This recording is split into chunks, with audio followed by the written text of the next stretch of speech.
Weird video games. There are a few games that have come along that were totally bizarre, but for one reason or another have become so popular that they've defined whole new genres of games. And now what was so out there has become the norm. Games like Pac-Man. Pac-Man spawned an army of clones, sequels, and remakes. These days nobody even thinks about Pac-Man except as that fun, nostalgic game from way back. But think about it.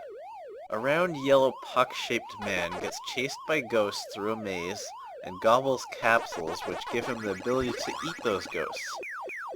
This is pretty out there.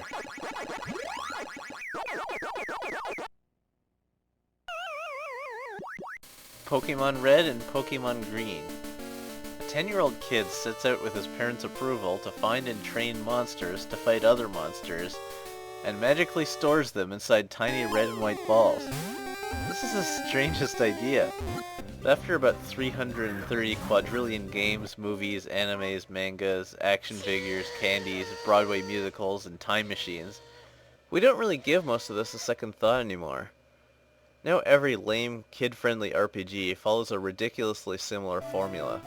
There's even a Bomberman game, where you collect monsters and train them to fight. Seriously, Bomberman. I don't know how Nintendo does it. Street Fighter 2. Just about every fighting game that came out in the last couple of decades has been based on this game. So as weird as it might have been, this is now not only normal but expected. It's a big martial arts tournament where the best fighters in the world compete. It's okay to expect the laws of physics to exaggerate a little with a game like this, but then it starts getting crazy. We've got guys shooting fireballs out of their hands. I'd like to know what karate school teaches that. Yeah, okay, you can explain that away with something about chi, fine. Then explain why the sumo wrestler can hurl himself 20 to 30 feet away, completely parallel to the ground. Or how mastery of yoga allows you to stretch your limbs to ridiculous proportions and breathe fire. How about the fact that the characters can propel themselves like a helicopter by spinning around really fast? Zany, isn't it? This might explain why every attempt to make this into a movie has been a laughable failure.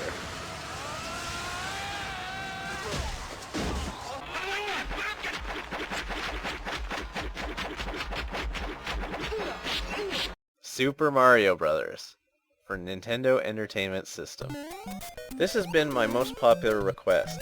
I pretty much created this honorable mention video because of it, so now you can stop asking. This video game still holds the record of most copies sold worldwide. The whole platforming genre is more or less based on it.